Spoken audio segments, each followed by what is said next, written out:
Hasta acá tenemos en claro entonces que la primera parte de la vida cronológica consiste en el desarrollo de la identidad del ser humano, esa identidad que llamamos yo-ego, y que no es nada más ni nada menos que la identificación con el cuerpo en el que hemos encarnado, con la condición humana en sí, es decir, con todos los mecanismos y cualidades del cuerpo humano, individual y colectivo, genérico. En esta primera etapa de la vida vamos aprendiendo a ser humanos, vamos aprendiendo a vivir en este mundo y a sobrevivir a este mundo. La identidad del yo-ego está regida entonces por el instinto, que es el mecanismo natural de la condición humana. Son todos los programas de funcionamiento que rigen la conducta del hombre.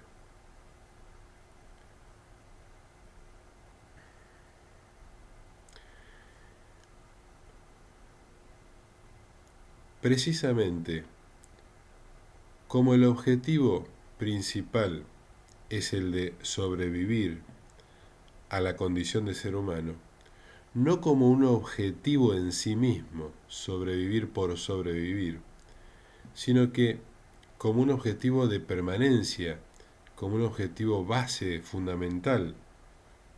Si no somos capaces de resolver las cuestiones básicas y elementales que impone este mundo, esta realidad, y que nos impone la condición de ser humano, no vamos a poder ir más allá de la lucha por sobrevivir. Para lo cual debemos aprender a resolver las cuestiones de la supervivencia. Este aprender a resolverlas nos da el aprendizaje, la experiencia, sobre la cual se asienta el yo-ego, la identidad del ego.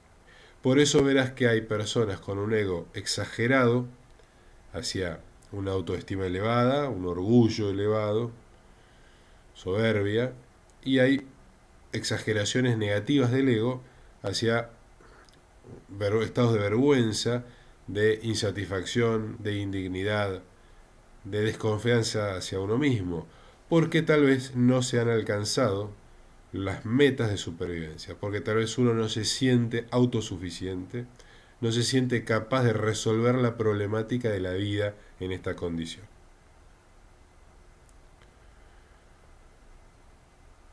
Como siempre he dicho, el punto correcto es el del equilibrio. Es como decirte, si a vos te gusta, por ejemplo, jugar tenis, si tu cuerpo está enfermo, no vas a poder jugar tenis.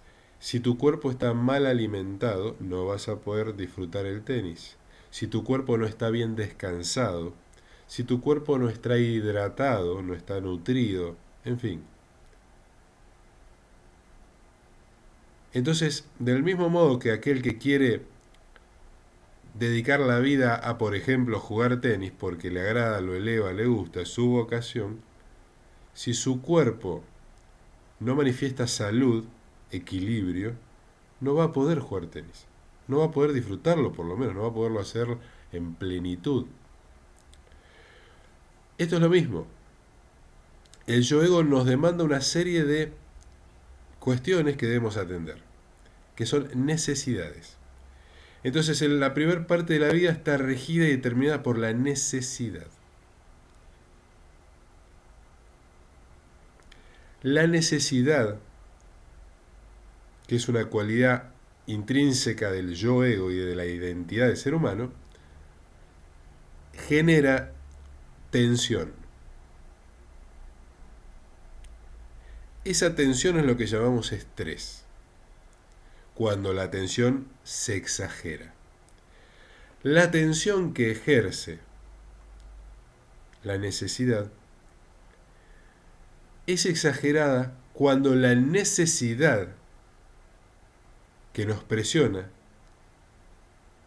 es exagerada. Es decir, cuando yo me estoy agregando necesidades que no son realmente necesarias, que no se tratan ya de sobrevivir, sino de exagerar mi poder de supervivencia. Entonces yo estoy ejerciendo una tensión exagerada y eso me estresa. La otra polaridad de este mismo caso sería, si no alcanzo a ser autosuficiente, a ser capaz de sobrevivir a este mundo, voy a estar siempre ejerciendo más y más tensión, acelerando el motor, más y más, generando un desgaste, generando una tensión adicional que me estresa. Porque nada de lo que hago es suficiente, entonces siempre hago más. Pongo más fuerza, más empeño, más energía, más tensión. Y eso también me estresa. Entonces, esta tensión que surge del estado de necesidad, que surge como cualidad natural de la condición de ser humano, de la identificación con la condición de ser humano, de la identidad del yo-ego, también debe estar en su equilibrio. Mejor dicho, si todo lo anterior está en su equilibrio, la atención que vamos a ejercer sobre nosotros mismos y en la cual vamos a estar vibrando va a ser una tensión de equilibrio. No va a generar ningún tipo de interferencia.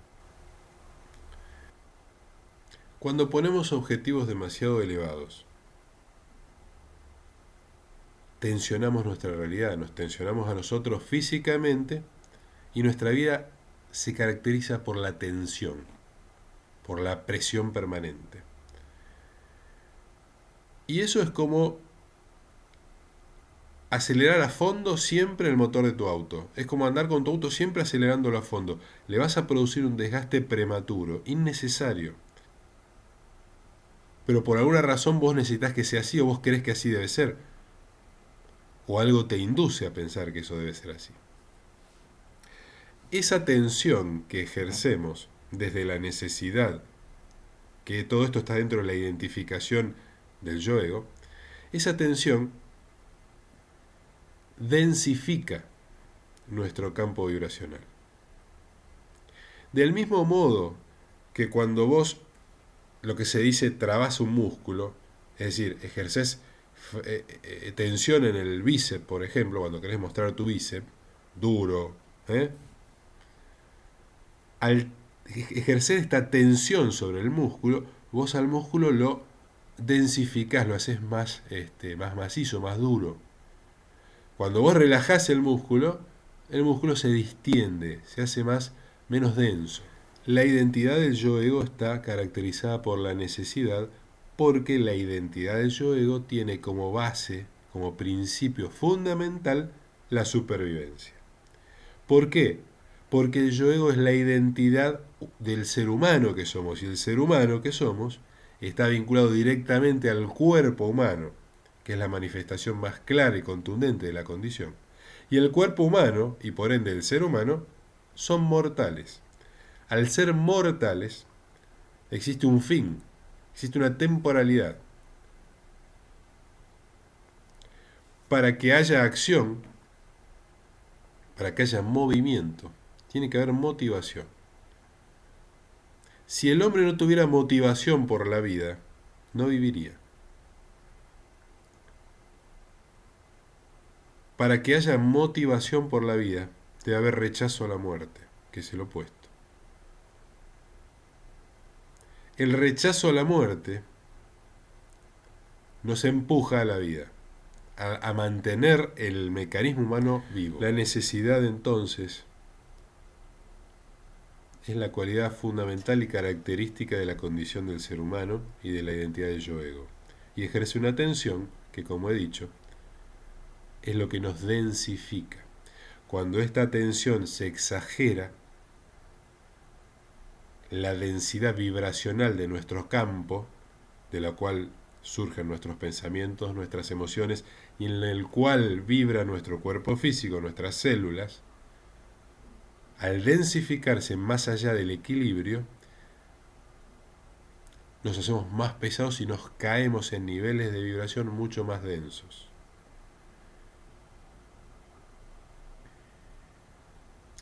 La velocidad del campo vibracional determina el estado de conciencia en el que vibramos.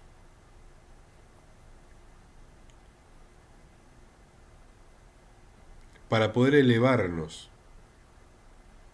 a mayores estados de conciencia debemos liberarnos de la tensión que ejercen la necesidad, el ego, en nosotros. Esta tensión es ejercida a través de, por ejemplo, el miedo. Pero no el miedo natural, el miedo que está en armonía con la biología, con la composición humana, sino el miedo sistemático. Esta tensión la genera, por ejemplo, el apego a las posesiones materiales, el miedo a que nos las quiten, la necesidad de estar permanentemente en contacto con ellas, en observación de ellas para saber que todavía están, esa casi obsesión de controlar lo que tenemos y lo que nos pasa por miedo a perder el control y depender de otros, por miedo a que otros se abusen, nos quiten lo nuestro. En definitiva,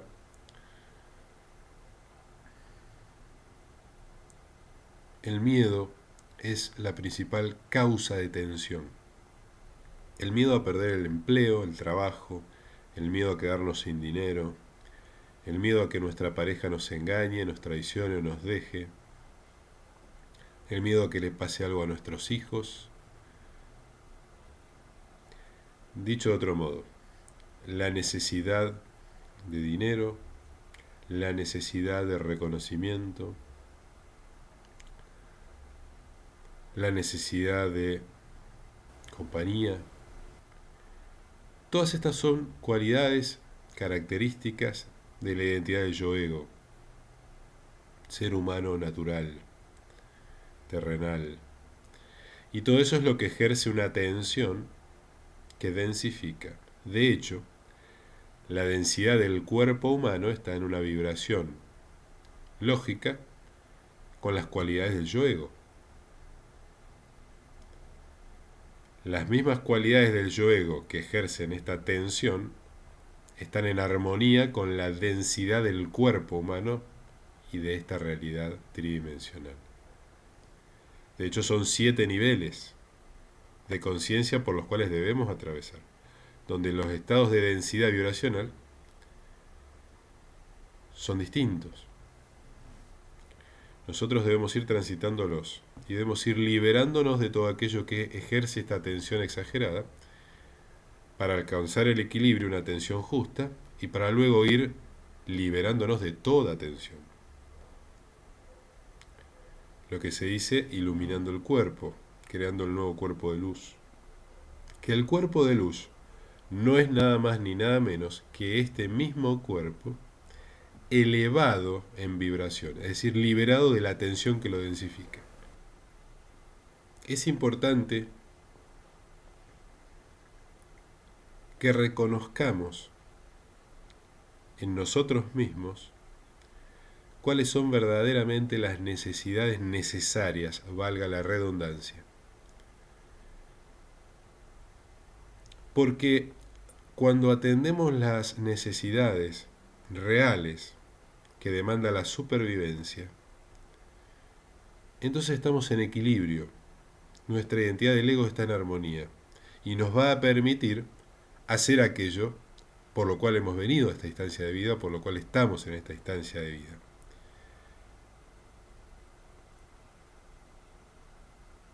Por eso es aconsejable una vida austera, una vida sencilla. Sencilla en cuanto a las cuestiones de este mundo, a las necesidades, a todo lo que entraña necesidad. porque es la manera de atenuar, de acotar, de reducir la tensión que ejerce la condición humana, el ego, de reducir la densidad vibracional.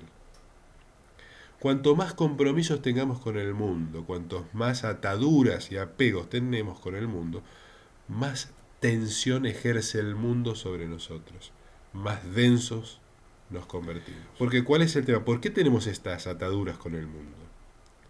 Por nuestra ambición, por nuestro deseo. El deseo es lo que nos hace necesario algo. Deseamos ser de determinada persona, deseamos tener, deseamos que nos reconozcan o que nos vean de determinada manera, deseamos vivir en tal lugar, deseamos que... La ambición, el deseo, eso es lo que nos genera necesidades innecesarias. Y lo que provoca una tensión exagerada y una densidad en nosotros que nos quita de la senda evolutiva. Nos hace permanecer en el piso como una piedra. ¿Y de dónde surge el deseo? Porque no es una cualidad del ego el deseo. Es decir, el impulso que suscita la necesidad de ser determinada persona, de tener determinada vida, tipo de vida, reconocimiento, hablar de determinada manera, etcétera, vestir de determinada forma. Eso no tiene que ver con el ego, no es una necesidad intrínseca en el ego. No lo podemos atribuir al ego. Es un error. Se utiliza el mecanismo humano que llamamos ego para manejar al ser humano. Pero no es natural del ser humano ese estado permanente de deseo y de necesidad y ambición que lo lleva a vivir en un estado de estrés permanente que lo desgasta prematuramente. Y que más allá que lo desgasta prematuramente, hace de esta vida infructuosa para el objetivo, el propósito que el ser que somos vino a buscar. Entonces, ¿de dónde surge este deseo exagerado, esta necesidad permanente de siempre más? Eso surge de otra fuente que utiliza al ego, que utiliza la ignorancia, por decirlo así, del ego, que utiliza la debilidad, que entiende cómo funciona el mecanismo ego humano y se aprovecha de eso. Y entonces estamos atrapados como la rueda del hámster. Estamos en la necesidad de salir y gastamos todas las energías infructuosamente, en una rueda que no nos lleva a ningún lado. Esa es la rueda del deseo en la que estamos viviendo. Nos desgasta, nos cansa y es siempre insuficiente y termina por hacernos capitular. Entonces, ¿qué pasa? No logramos nunca el principio fundamental, que es conseguir la supervivencia, la autosuficiencia, para una vez logrado esto, poder hacer lo que vinimos a hacer, que es lo que verdaderamente nos importa. Estamos siempre luchando por la supervivencia. Y mientras estemos siempre luchando por la supervivencia, estamos muertos en vida. Porque el que no hace en esta vida lo que vino a hacer, que no es aprender a vivir o a sobrevivir, sino a hacer algo que está mucho más allá de esta vida inclusive. El que no hace eso, es como si no hubiera venido. Y el que es como si no hubiera venido, es como si estuviera muerto. Y ahí nos damos cuenta que el problema no es entonces morir y que el miedo a morir es un grave error. El problema no es morir o que te maten. El problema es no vivir. El problema es que no te dejen vivir. Y eso es lo que ha ocurrido en el mundo mucho tiempo. No nos dejan vivir sistemáticamente. Aprovechando el mecanismo humano, aprovechando la etapa de vulnerabilidad, que es la primera etapa de la vida cronológica, donde somos puramente ego, porque todavía no tenemos el desarrollo fisiológico, cognitivo, para que se asiente la conciencia del yo soy. Entonces, en ese momento es donde nos manipulan, nos educan de una manera para favorecer la manipulación, nos generan costumbres y culturas, más allá de todos los engaños groseros, a través de la televisión, a través de la literatura, del cine, del arte. Utilizan todos los mecanismos ante los cuales somos sensibles para manipular los mecanismos del ego y hacerlos favorables a su propósito. ¿Quiénes son estos sujetos que nos manejan? Ese es tema de otros videos. He escrito algo de esto de todos modos en Facebook.